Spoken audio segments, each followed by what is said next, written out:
amigos e amigas.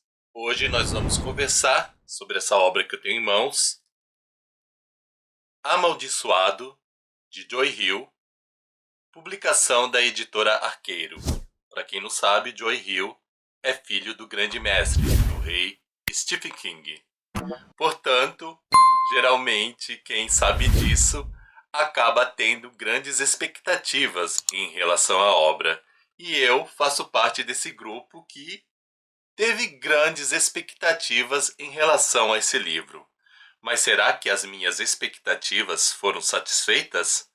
Vamos conferir ao longo da minha resenha. Então vou colocar aqui o livrinho embaixo e vamos aí conversar assim, olho no olho, para eu contar para vocês as minhas impressões sem dar nenhum spoiler. Então é o seguinte, o livro vai contar a história de Ignatius Perry, que depois de uma bebedeira acorda com uma ressaca infernal, uma tremenda dor de cabeça e um par de chifres. Quem nunca na vida? Mas enfim, tirando essa brincadeira de lado do quem nunca na vida, o Ig, que é o apelido dele, a forma pelo qual o livro acaba nomeando o Ignatius, fica preocupado. Afinal de contas, quem não ficaria preocupado com um par de chifres? Não esses chifres que a gente fala assim, figurado, mas chifres de verdade. Tipo esse aqui que nós vemos na capa. Então ele acordou, ele fica extremamente preocupado, ele não entende por que ele acorda com esse par de chifres e ele resolve procurar um médico. Só que antes de sair de casa, ele vai conversar com a namorada dele, que mora lá na casa. E a moça meio que não estranha muito a questão dele ter chifres. E ele nota também que ela tá um pouquinho diferente, falando algumas coisas aí sem sentido, mas que ao mesmo tempo que são sem sentido, são verdades, enfim. Ela fala de coisas que normalmente uma pessoa não falaria para alguém, mas ela fala. E isso causa uma certa estranheza no Ignatius. Mas enfim, ele vai ao médico e lá no consultório ele acaba tendo contato com outras pessoas e ele observa o seguinte: as pessoas com as quais ele tem contato, elas fazem confissões. Elas contam as coisas mais sórdidas que elas fizeram na vida. E ele fica cada vez mais confuso. Mas por que as pessoas estão confessando os seus pecados? E algo assim interessante nessas confissões é que elas não confessam com um certo arrependimento. Não, de forma alguma. Elas confessam com orgulho, com felicidade. Tipo, uma mulher confessa que traiu o marido, com o professor que era um homem preto, é, mestre de jogos de golfe. Aí ela maliciosamente diz que o taco do professor é grosso. E assim vão as conversas e ele cada vez mais confuso. E com isso nós leitores também ficamos assim curiosos. O que está acontecendo com o Ig? Por que as pessoas contam para eles?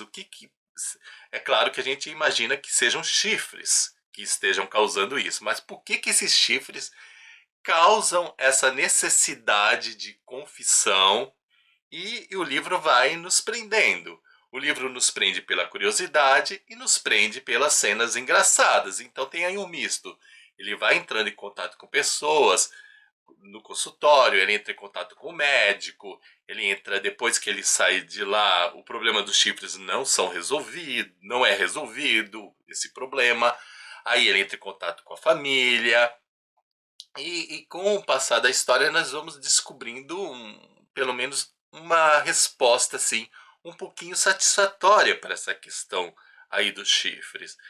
Há um ano a namorada dele foi morta. Foi assim um assassinato terrível. Ele foi acusado de ser o assassino dessa namorada. Então não é a namorada atual, né, que nós falamos no início do livro, mas ele teve uma namorada assim que foi namorada desde a infância, que foi o grande amor da vida dele, que foi com ela que ele teve a sua primeira vez e que numa determinada noite, que foi justamente a noite dessa morte, a moça termina o namoro. Ele não entende por que ela termina o namoro, mas eu vou lhes adiantar o seguinte, sem dar spoiler.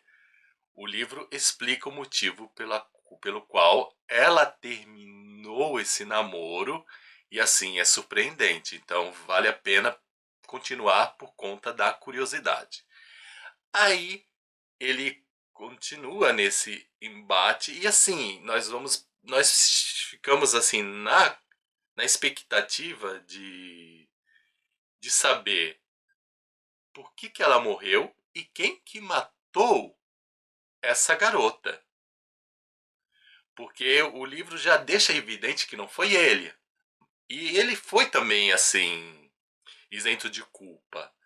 Ele não foi condenado pela morte dessa garota. Porém, a cidade inteira, mesmo ele tendo sido absolvido, condena o Ig.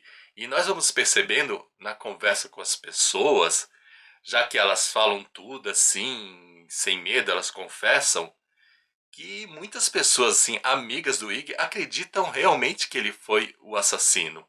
Embora quando ele não tivesse aquele poder dos chifres, elas não admitissem, mas aí com o poder dos chifres, elas dizem que ele é o assassino.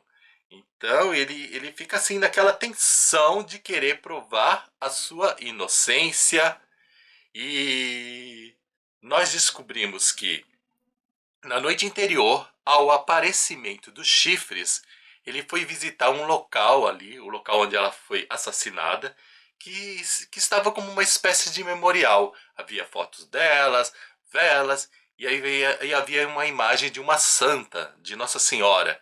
E ele fez xixi em cima da imagem. Então, meio que ele acha que os chifres foi uma espécie de castigo por conta desse sacrilégio. E a história vai continuando. Em pouco tempo a gente já descobre quem é o assassino. O Ig saca, descobre, e eu não vou dizer quem é, embora para mim eu acho que isso não seria um spoiler, mas eu acho que é legal vocês descobrirem. Nós descobrimos e o Ig ele passa a tentar provar que ele é inocente e que aquela pessoa é o assassino, mas muito mais do que tentar provar que aquela pessoa é assassina, ele quer entender por que aquela pessoa matou a namorada dele.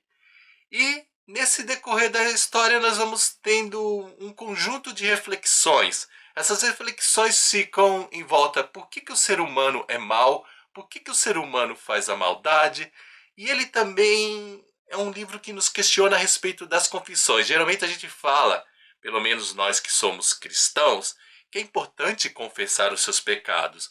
Mas aí o livro nos mostra uma perspectiva diferente dos pecados. As pessoas confessam os seus pecados, mas falta o mais importante, que é o arrependimento. Em outras palavras, o livro está dizendo: enquanto Deus pede que nós confessemos os nossos pecados e nos arrependemos, o diabo também gosta de uma boa confissão. Só que a confissão diabólica, ela é isenta de arrependimento. É uma confissão para estabelecer um lado de orgulho.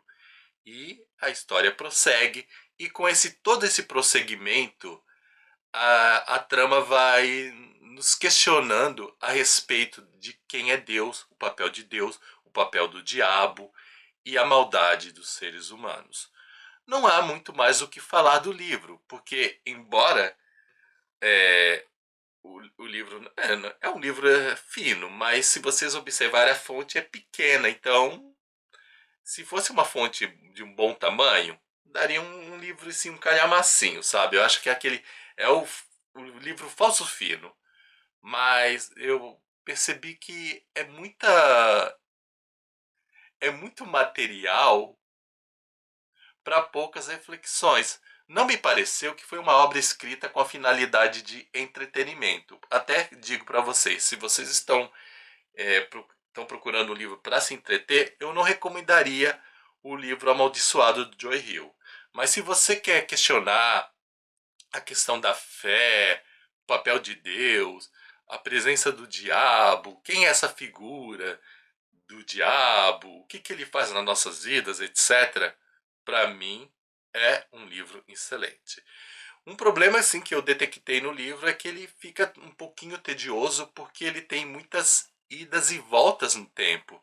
Ou seja, ele vai para o presente, aí volta para o passado, depois volta, e às vezes alguns fatos são analisados por vários pontos e eu não vi tanta necessidade de tanta coisa escrita nesse material. No fim das contas, em termos de entretenimento, o livro me decepcionou. Em termos de reflexão, achei ok, mas também não foi aquela coisa maravilhosa. Mas eu também não sei se essas reflexões que o livro me propôs, ele vai causar esse sentimento em vocês. Porque eu acho que depende muito da experiência da vida da pessoa, da relação dela com a religião cristã, dos seus questionamentos sobre fé, ateísmo, etc. Então pode ser também que tudo isso assim que o livro me proporcionou em termos de reflexão não seja algo que ocorra em outros leitores. Isso vai depender da experiência de cada um, do propósito, das suas curiosidades. Então fica esse alerta. Em termos de entretenimento, não. Em termos de reflexão, depende do seu interesse. Caso você tenha vontade de comprar o livro, arriscar a leitura por sua conta e risco, na descrição desse vídeo eu deixo o link de compra. E é isso, gente. Espero que vocês tenham gostado. Não se esqueçam de dar o seu joinha, nem que seja por caridade. Afinal, copo d'água, um joinha, não se nega pra ninguém. Tchau pra vocês e até o nosso próximo vídeo. Fui! Our hearts beat to the city streets. We began to feel the fire. We rise like tall buildings as the chemical